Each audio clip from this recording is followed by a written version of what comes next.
আসসালামু আলাইকুম, welcome to another new video. কেমন আছেন আপনারা সবাই? আজকে অনেক দিন পর আরও একটা লম্বা ভিডিও নিয়ে চলে এসেছি, আসলে লং ভিডিও যেটাকে বলে আর কি। তো যাই হোক, বিকালে বের হয়েছি, রেডি হয়েছি, কাজিনদের সাথে একটু বাইরে ঘোরাঘুরি করব, আর মার্কেট তো থাকছে, আসলে মার্কেটের জন্যই বাইরে যাওয়া।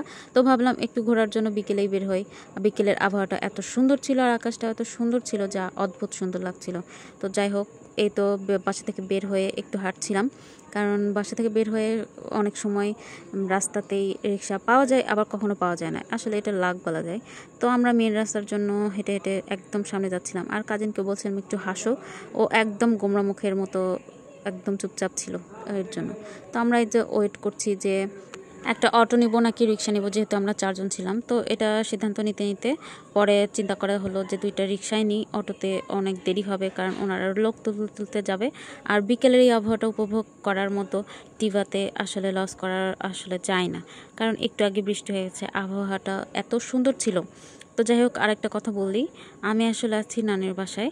তো এখানে আমি আগের ভিডিওগুলো এডিট করছি, তো আশেপাশে একটু নয়েজ শুনতে পাবেন, কারণ নানির বাসায় অনেক দিন পর সবাই একসাথে হয়েছে, হাসাহাসি হই হুল্লোড় তো হচ্ছেই। তো এর মধ্যেও ভিডিও না দিলেই না, তো এর জন্য এডিট করতে বসে পড়েছি।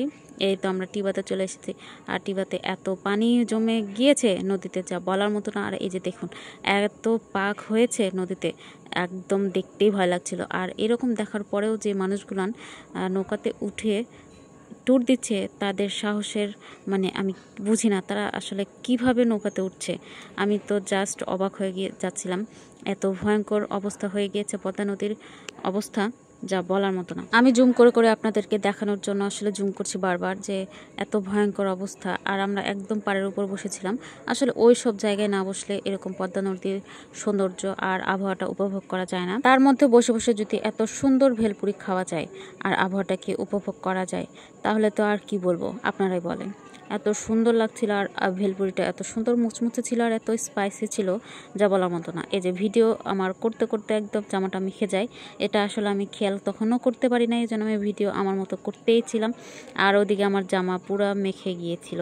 তো যাই হোক, ওইটা ইগনোর করবেন। তার উপর আবার যদি এরকম ঝাল ঝাল ভেলপুরি খেতে খেতে যখন আপনার এত সুন্দর স্পাইসি আর এত টক দেওয়া আর এত সুন্দর মানে কি বলবো টেস্টের একটা পেয়ারা মাখা খান, তাহলে জাস্ট বলার বাইরে, এটা আসলে খেতে যে কত মজা ছিল।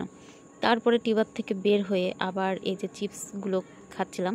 আমার কাজিন রিসি, ও আসলে এরকম চিপস কখনো খায়নি, তো ওর জন্য আসলে নিয়েছিলাম, আমার খাওয়ার ইচ্ছে ছিল না, তো ভাবলাম আমিও একটা টেস্ট করি, এই হিসেবে নেওয়া ছিল আর কি। আমার জানি না কেন এই জিনিস খাওয়ার কোনো দিন আগ্রহই হয় নাই, তো ভাইয়া আর দুলা ভাই যেহেতু বলছিল, সেহেতু আমিও নিয়ে ফেললাম আর টেস্ট করলাম, জাস্ট আলু পাঁপড় বা অন্য কিছুর মতোই টেস্ট। তো যাই হোক, আমরা ঘুরে টুরে করে মার্কেট করে একদম বাসায় চলে যাই। সবাই এত ক্লান্ত ছিলাম, তারপরেও রাত প্রায় 1টার পরে সবাই বলে যে চলো একটু লুডো খেলা যাক। আর এই লুডো খেলতে গিয়েছে এত হাসাহাসি করেছি, এত মজা হয়েছে, যা বলার মতো না। প্রায় রাত 2টা বা 2:30 পর্যন্ত আমরা এরকম লুডো খেলেছি, আর অনেক এনজয় করেছিলাম। আর লুডো খেলতে খেলতে তারপর মনে হলো কিছু খাওয়া দরকার, ভাইয়ার ক্ষুধা লেগে গিয়েছিল। বাসায় আসার সময় ভাইয়া সবার জন্য আইসক্রিম নিয়ে এসেছিল, তো ভাবলাম ওইটাই খাওয়া যাক, আবার খেলা যাক। তো এই তো আইসক্রিম খেয়ে খেলা শেষ করে প্রায় আমরা 3টার সময় ঘুমিয়েছিলাম। তো আজকের ভিডিও আমার ছিল এইটুকুই। ভালো থাকবেন, আল্লাহ হাফেজ সবাইকে। যদি আমার ভিডিও ভালো লেগে থাকে অবশ্যই লাইক, কমেন্ট এবং শেয়ার করে পাশে থাকবেন, আমিও আপনাদের পাশে থাকবো অবশ্যই।